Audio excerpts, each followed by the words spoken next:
نبی پاک علیہ السلام نے فرمایا 3 بندے ہیں، اللہ پاک انہیں دیکھ کر مسکراتا اور کیا ہوتا ہے؟ فرمایا اور بہت خوش ہوتا ہے۔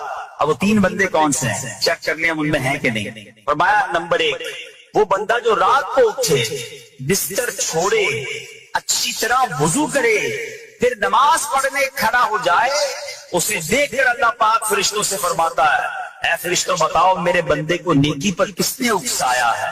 فرشتے عرض کرتے ہیں مولا تو بہتر جانتا ہے۔ اللہ پاک فرماتا ہے ہاں میں جانتا ہوں مگر تم مجھے بتاؤ۔ فرشتے عرض کرتے ہیں اے مالک کریم تمہیں اسے ایک چیز یعنی جہنم کا خوف دیا ہے، یہ اس سے ڈرتا ہے۔ اے اللہ تمہیں ان کو ایک چیز جنت کی امید دلائی ہے، یہ اس کی امید رکھتا ہے۔ اے اللہ یہی خوف اور امید ہے جس نے اسے رات کی نیند قربان کر کے تیرے حضور کھڑے ہونے پر ابھارا ہے۔ اب اللہ پاک فرماتا ہے اے فرشتوں گواہ ہو جاؤ، جس چیز سے ڈرتا ہے یعنی جہنم سے ڈرتا ہے، میں نے اپنے اس بندے کو اس سے امن بخشا، اور جس کی امید رکھتا ہے یعنی جنت کی، میں نے جنت اس پر واجب کر دی۔ رات اٹھ کر جب دنیا سوئی ہو بندہ اٹھ کر تہجد کی نماز ادا کرے، اللہ کی بارگاہ میں آنسو بہائے، اللہ فرشتوں کے سامنے گویا فخر فرماتا۔ دوسرے نمبر پر سنو، فرمایا دوسرا وہ شخص جو حق و باطل کی لڑائی میں شریک ہوا، ثابت قدم رہا یہاں تک کہ شہید ہو گیا، یا اللہ پاک نے اسے فتح عطا فرمائی، اللہ اس بندے کو دیکھ کر بھی مسکراتا ہے۔ جہاد کرنے والے مجاہدین یا تو شہید ہو جائے یا غازی ہو کر لوٹے اللہ کی رضا کے لیے، اللہ کی رحمت ان پر بھی چھما چھم برستی ہے۔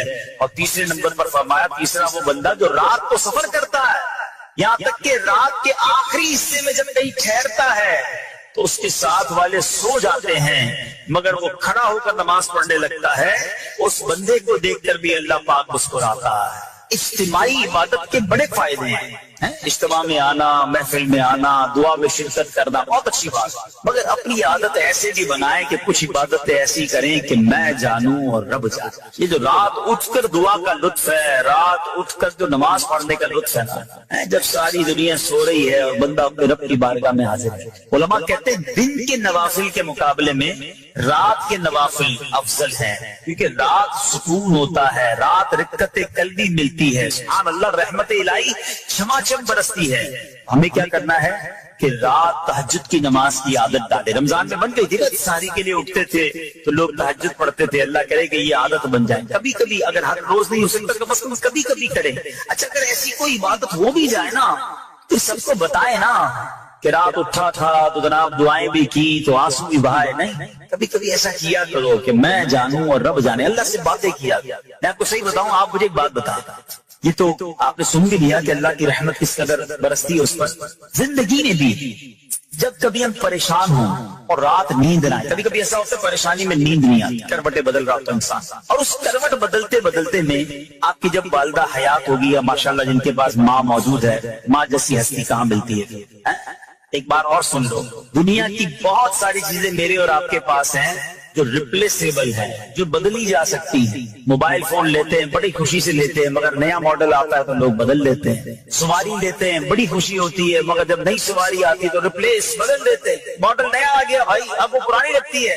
اگر یاد رکھو ماں باپ چلے جائیں نا اس کے بعد ماں باپ دوبارہ نہیں ملتے، ان کا کوئی نیا ورژن یا نیا ماڈل نہیں ہے تو ان کی قدر کر لو، ان کی دعائیں لے لو۔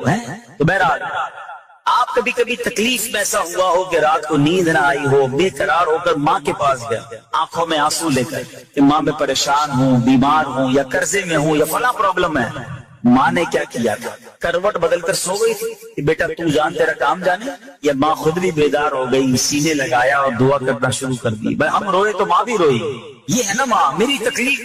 ایسا لگتا ہے کہ مجھے کبھی کبھی یہ فیصلہ کرنا مشکل ہوتا تھا کہ تکلیف مجھے زیادہ ہوتی ہے میری تکلیف میں، میری والدہ کو زیادہ ہوتی ہے، بیمار میں ہوں تکلیف اسے، یہ رشتہ کہاں ملتا ہے؟ مگر مجھے ایک بات بتاؤ، جب میری تکلیف پر رات نیند چھوڑ کر بستر چھوڑ کر میں ماں کے پاس گیا، ماں نے سینے لگایا، تو اگر میں اپنا بستر چھوڑ کر آنکھوں میں آنسو دیے میری ماں سے مجھے کہیں زیادہ پیار کرنے والے رب کی بارگاہ میں چلا گیا تو اس کی رحمت کیا مجھے مایوس کر دی؟ میری ماں کے دل میں جو ممتا ہے نا وہ بھی میرے رب نے ڈال دیا۔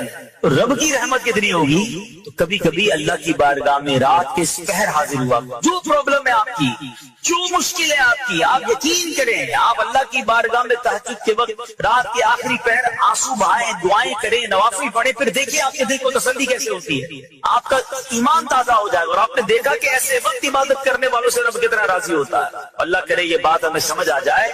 اسی طرح عظیم صحابی حضرت عبداللہ ابن مسعود رضی اللہ عنہ سے روایت ہے، پیارے آقا مکی مدنی مصطفیٰ صلی اللہ تعالی علیہ وسلم نے فرمایا، ایک بندہ رات کو اٹھتا ہے، اچھی طرح وضو کرتا ہے، پھر اللہ پاک کی حمد کرتا ہے، اس کی بزرگی بولتا ہے، اپنے نبی علیہ السلام پر درود پڑھتا ہے، قرآن کھول کر پڑھنا شروع کر دیتا ہے، یہ وہ بندہ ہے جسے دیکھ کر اللہ پاک مسکراتا ہے اور فرماتا ہے، دیکھو میرا بندہ عبادت کر رہا ہے جبکہ اسے میرے سوا کوئی نہیں دیکھ رہا۔